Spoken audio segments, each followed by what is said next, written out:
Well, hello everyone, Tryhard Casual here, and I have a money-making guide for old school RuneScape by way of temple trekking. I'll be going over this minigame kind of completely, so if you already know how temple trekking works, you can skip ahead in the video to see how the money is made.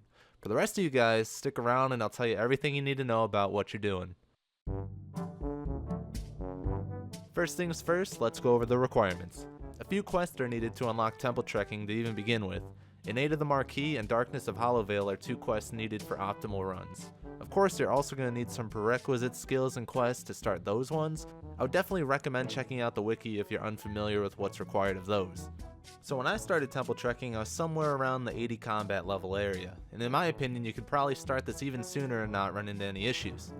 Beyond that, you're also going to have to bring some various items for different encounters within the minigame. Really quick, this is not a safe minigame, so if you die in here, you're not going to get your stuff back, just kind of keep that in mind.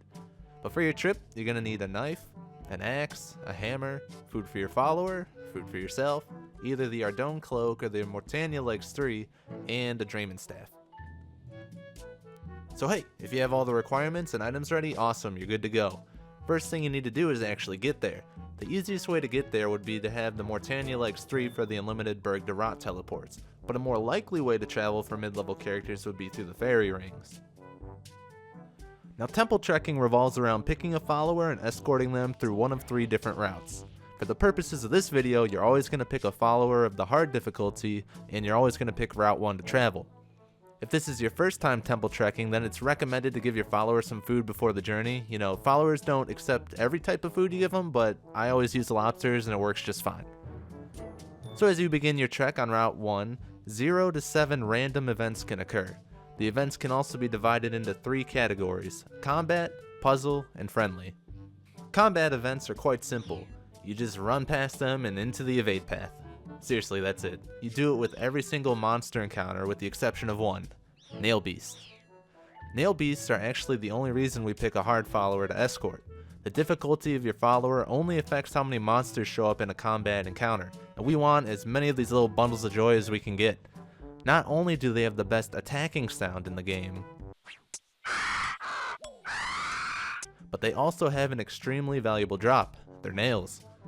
At the time of this video, the market price for these nails are about 8k, and that equals some serious profit when you have 5 of them in one encounter. But back to trekking. Puzzle events happen just as frequently, and you're going to have to know what you need to do for them. The bridge event has two different scenarios, one with trees and one without. If the trees are in the corner, you cut them down, then hammer the logs into the bridge. If there are no trees in the corner, then you'll need to wait for zombies to come out of the water and kill them for some planks. It's worth noting that these zombies have a chance to drop lumberjack pieces, and these aren't just for cosmetics. They increase woodcutting experience when they're worn, and they're definitely worth picking up. If you come across a river, you're going to need to cut down 3 vines from the tree, put them together, and swing across to the other side. Now, the worst possible event you can get is the bog. There's no way around it, and it's kinda RNG based. Now, the correct way to do it is to cut some sticks off the bush, test every square, see which ones you can stand on. Some of them you can't, and you just fall into the river.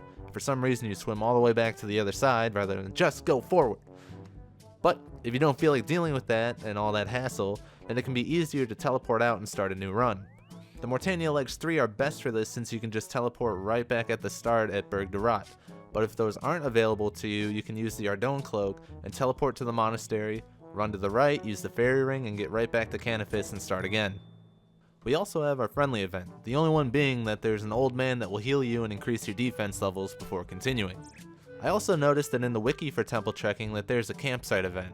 Now, I've done temple trekking for many hours and I've never actually came across this event, so I'm not sure why it's there, but just a heads up on that. So that covers how to make it through a typical run of temple trekking, so let's talk cash. Let's talk 500k plus per hour cash.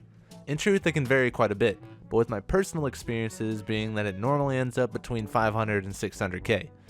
So after each escort is completed, you receive a little voucher to choose a reward. Always, always, always pick the bowstrings. Currently, bowstrings are going for 115 gold per piece. With the minimal reward of 100 bowstrings, that equals 11.5k per escort. Now this doesn't sound too crazy, but it adds up very quickly. Most runs last less than 2 minutes and you have a chance of running into 0 encounters. Think about that. You can get 11.5k for doing absolutely nothing. The best way to improve your gold per hour here is by quickly completing the runs. Route 1 is always the best way to go because you can evade the combat events while also having more chances of running into the nail beast. And that brings us into the second way you make money, the nail beast nails. Now the going price for these nails are like 8k right now, so every time you have a nail beast encounter you're gonna make bank. I mean, this is due to the fact that temple trekking is the only place in the game where these beasts are located, and the nails are needed for snafu serums. Bowstrings are going to basically be the bulk of your profits, and then the nail beast nails are going to be the little cherry on top. So in conclusion, pick a hard follower, pick Route 1 to travel, evade combat events besides the nail beast, handle the puzzle events as you see fit, and pick bowstrings as your reward from the voucher. And that's it.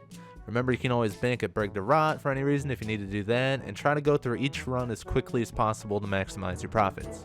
For only having to be around 80 combat level for this really is a great way to make money for mid-level characters, and it only has a few requirements to really get started. Now if you want any additional details on temple trekking, I left a link to the wiki below. It's a really good resource to use, especially if it's your first time going through this. That's all to the guide though. I hope I was able to help some people make some money. If you enjoyed the video, definitely give it a thumbs up, maybe share it with your friends. I would truly appreciate it. And if you don't, then my parents are waiting to spec me out as we speak. The choice is yours. I'll see you guys next time.